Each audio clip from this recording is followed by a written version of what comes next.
Sir chain of cases, chain of అరెస్టే ఎవరు expect చేయలేదు. ఇక ఉపా కేసు కూడా అసలైతే అది ఊహకు కూడా అందనది. Did you expect that sir? ఉపా కేసు లాంటి కేసు అబ్సల్యూట్లీ నెవర్ ఎక్స్పెక్టెడ్. అంటే ప్రభుత్వం అంత ఎక్స్ట్రీమ్కి వెళ్తుందని నేనైతే ఊహించలా. అంటే నేను అనుకోవటం ఏంటి అంటే ఈ కేసెస్లో అరెస్ట్ ఎప్పుడైతే రిలీజ్ అవుతుందో వెంటనే పవన్ కళ్యాణ్ డిసిఎం మీరు గనక 4వ సారి కూడా రిలీజ్ చేశారు కాబట్టి ఇతన్ని గనక వదిలేస్తే నేను నా సెక్యూరిటీని రిటర్న్ పంపించేస్తానని డీజీపీకి థ్రెటన్ చేసి వార్న్ చేసే పరిస్థితికి వచ్చాడు. So I having no other option, ఉపా కేసు పెట్టారు. Okay. So it is nothing but highly influential person Pawan Kalyan ఉండబట్టే this was happen. He influenced the entire investigation, he influenced the police. Sir నేను ఎన్నో ఏళ్లుగా మిమ్మల్ని చూస్తున్నాను. మీ ప్రాక్టీస్ని మాత్రమే కాకుండా మీ మీడియా అడ్రస్ని, మీ మీడియా బైట్స్ని, మీ డిస్కషన్ని చూస్తున్నటువంటి వ్యక్తిగా అడుగుతున్నాను. You never crossed a line. You always maintain a professional decorum. అది ఆన్ రికార్డ్ కానీ ఆఫ్ ది రికార్డ్ కానీ. కానీ రావణ్ణి మీరు ఆ స్థాయిలో సపోర్ట్ చేసి ఆ స్థాయిలో ఫైట్ చేస్తున్నప్పుడు కామన్ మెన్లో కూడా ఒక అనుమానం వచ్చింది. అంటే బూతులు మాట్లాడి, నోటికి వచ్చినట్లు మాట్లాడి విమర్శించిన ప్రతి ఒక్కరిని జడా శ్రావణ్ సపోర్ట్ చేస్తారా? కేసులు బుక్ చేస్తే ఇలా ఫైట్ చేస్తారా అని. That's my question. Jada Shravan కూడా ఆ రోజు స్టేజ్ మీద అన్పార్లమెంటరీ లాంగ్వేజ్ వాడాడు. నేను కూడా వాడాను. నేను కూడా ఒక డిప్యూటీ స్పీకర్ని మాట్లాడాను. అంటే రఘురామకృష్ణరాజు గారు మిమ్మల్ని అవమానించారు, మిమ్మల్ని హేళన చేశారు కాబట్టి మీరు తిరిగి మాట్లాడారు.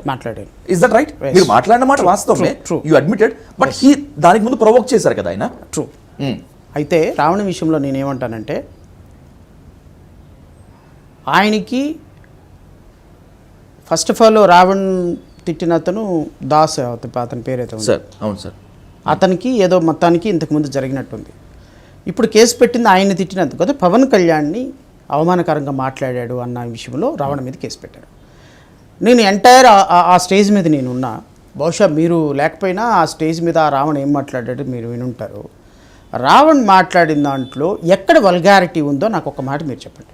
మీరే కాదు నేను అడుగుతున్నా, ఈ స్టేజ్ మీద ఉన్నవాళ్ళు, ఈ కేసులు పెట్టిన వాళ్ళు, ఇది డిఫెండ్ చేసేవాళ్ళు, ఎవరైతే రావణ్ తప్పు మాట్లాడాడు, ఇప్పుడు మీరు అడిగిన ప్రశ్నకి మీరు ఇలాగా బూతులు మాట్లాడే వాళ్ళని కూడా సపోర్ట్ చేస్తారా అని మీరు మాట్లాడిన దానికి రావణ్ అన్పార్లమెంటరీ లాంగ్వేజ్ ఆ స్టేజ్ మీద ఏం మాట్లాడాడు, వ్యక్తిగతంగా ఎవరిని మాట్లాడాడు మీరు చెప్పండి. ఏలూరు దళిత క్రైస్తవ సభ వేదికగా యావత్ జనసేనని, పవన్ కళ్యాణ్ అభిమానులను తీవ్రంగా హట్ చేసినటువంటి ఒకే ఒక వర్డ్ పవన్ కళ్యాణ్ నోట్లో ట్రూ అనేటువంటి వర్డ్.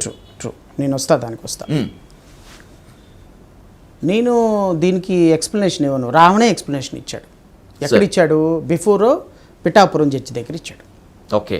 పిఠాపురం జడ్జి దగ్గర జస్ట్ midnight 1 o'clockకి ఆర్గ్యుమెంట్ జరుగుతుంది. ఆర్గ్యుమెంట్ జరుగుతున్న పరిస్థితుల్లో పబ్లిక్ ప్రాసిక్యూటర్లు 7 వచ్చి ఆర్గ్యూ చేస్తున్నారు అగ్నెస్ట్ రావణ్ తరపున మేము ఆర్గ్యూ చేస్తున్నాం. ఆర్గ్యూ చేసేటప్పుడు గౌరవ న్యాయమూర్తి దగ్గర పబ్లిక్ ప్రాసిక్యూటర్ ఒక వీడియో ప్లే చేశాడు. వీడియో ఎంటైర్ రావణ్ మాట్లాడినటువంటి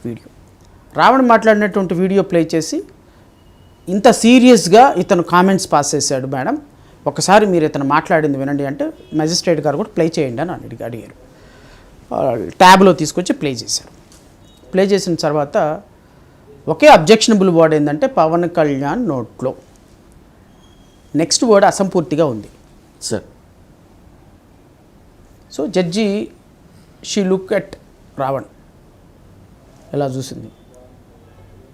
రావణ్ అన్నాడు, ఇఫ్ యువర్ ఆనర్స్ పర్మిట్ నేను అది తర్వాత నేను ఎక్స్ప్లెయిన్ చేస్తాను ఏం మాట్లాడాను. సరే అయిపోయిన తర్వాత చెప్పాడు, నేను పవన్ కళ్యాణ్ ఇన్ని అవాంఛనీయ సంఘటనలు, ఇంతమంది పిల్లల రేపులు, ఇన్ని కుల వివక్షలు జరుగుతుంటే ప్రశ్నిస్తానన్న పవన్ కళ్యాణ్ ప్రశ్నించకుండా ఎక్కడికి వెళ్ళావు, ప్రశ్నించడానికి నీ నోరు పెగలలేదా, నీ నోట్లో అని